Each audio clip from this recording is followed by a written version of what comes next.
Hello, welcome to Zatu. Today we're going to be looking at Baron Voodoo, the villain from James Bond. How's he got into this game? Why is he interested in abstract strategies? And is it any good? Let's go find out.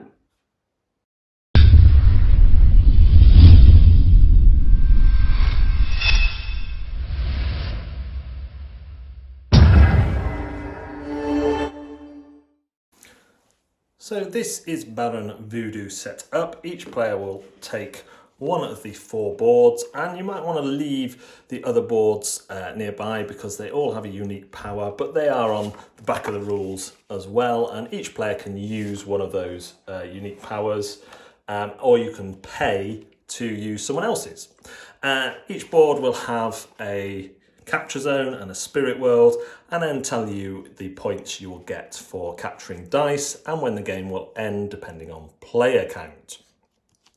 So, and there's a handy little reminder of where you steal to and from and where you swap. Didn't see that. On your turn, let's say I'm green. What you will be doing is first choosing whether to use your power or not. Now my power lets me move all dice from a column. At the start of the game there is no columns, so I probably wouldn't use that power.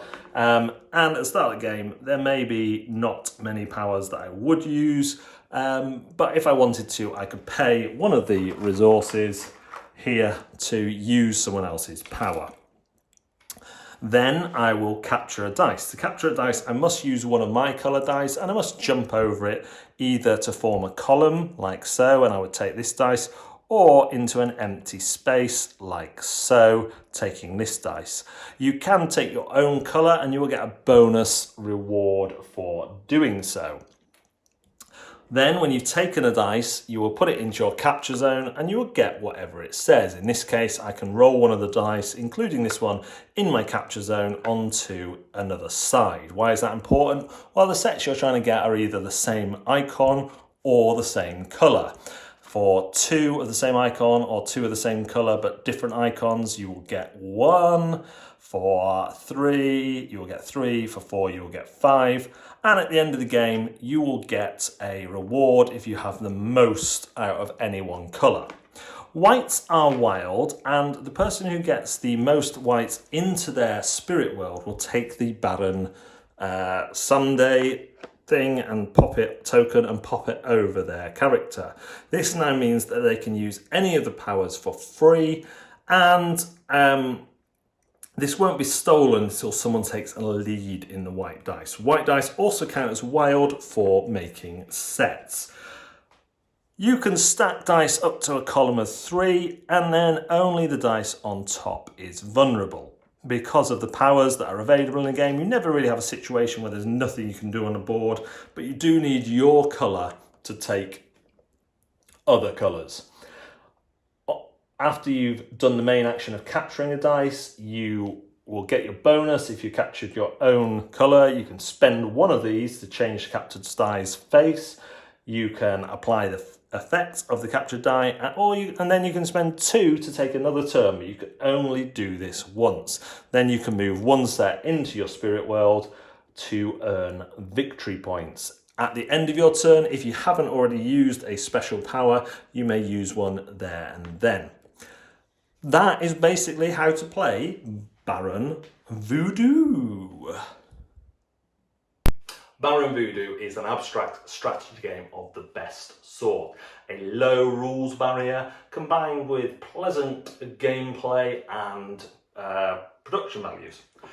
I will say that the simplicity does hurt it in one sense, where there's a couple of edge cases in the rules that aren't covered, particularly one of the special powers, which is a shame because that really should be covered in the rules, about how to move a row. I think I know how it works, but I still haven't been able to get an answer from the designer. And there is one other one, but there is an excellent FAQ that is being updated by the publishers as quickly as they can on Board Game Geek, so that does help. Other than that, you kind of saw in the overview what you're trying to do. You're trying to collect sets of these dice or souls into your capture area so that you can then transfer them to your underworld or whatever it is, I can't remember what it's called, to get points. And when someone triggers the end game, there's still some faffing around to go, because you have to, not faffing in a bad way though, that sounds really negative, you have to work out who's got the most of which colour, and everyone gets a chance to bring one more set down. Well, they bring everything down, but they only score one more set. So yeah, it's really, really clever. At first, you have these obvious moves where you think, I'll just do that and get something. Then you think, oh, if I grab some of these power-up tokens, I could have another go here. That's quite good. And then so you'll get grabbing those, but you can get those two ways, either by collecting these souls, showing them, or by collecting ones of your own colour. But if you collect ones of your own colour, you've got less ability of capturing things on the board. So obviously you think, well, I'll capture ones of everyone else's colour, then they've got less ability. And these kind of decisions are really clever, and it's just a really nice weight of decisions. I think I could play this with families. It's compared to something like Shobu, I think people get it quicker. Shobu is got simple rules, yes, but it's got those multiple boards. And I still lose to my 10-year-old though, so that proves that he can play it. So I think this is simpler overall to learn than Shobu, even though there's probably more rules in this one, ironically. I like that there's a team play included. I didn't get a chance to play that, as I'm sure you can appreciate. I have played this at 2-player only at the minute. I think it would scale well because you've got that battle between the colours, but I haven't been able to test that due to COVID and the restrictions and isolations and stuff. But yeah, I think this is great. I think it's not into the stratosphere, amazing abstract game. It's probably not quite, it hasn't surpassed Shobu as one of my favourite abstract games, but I would always sit down for this. I think it's one that would get my son always interested to play. It has a great visual look. It would draw people in if we were having conventions and stuff like that. Short to mid-term variety I think is really good. I think long-term you might start to fall into the same patterns of trying to collect the same things.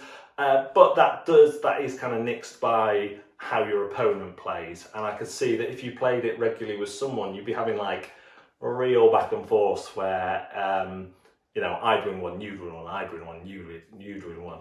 The components are good. They aren't really, they're wood cubes, I would say. They're not kind of, they don't feel like wooden dice. You only roll them once. So I think dice is a little bit not really accurate. Other than they have 6 sides and they're cubes, but I'm not sure what I'm saying. They just don't feel like dice. Like they wouldn't be dice that you would choose to roll other than for a randomized setup.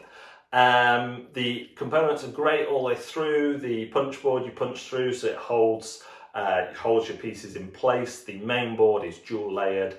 There's a lot to love about this one, and I can't really critique it other than the rules, because it is what it is. It's a simple game at that kind of level. It will stay in my collection, certainly, because I don't have a load of abstract games like this where I can just pop it out and let's have a competitive game. That is Baron Voodoo. Thanks very much for watching this Zatu review. Please do go like and subscribe to this video. Hit the bell for notifications of when our live content comes live. And do follow us on Twitch, where we're putting out live content that you can help shape by being part of the audience there. We're also on Instagram, Facebook, Twitter, all the big ones, all the big three, all the big ones. We'll see you next time.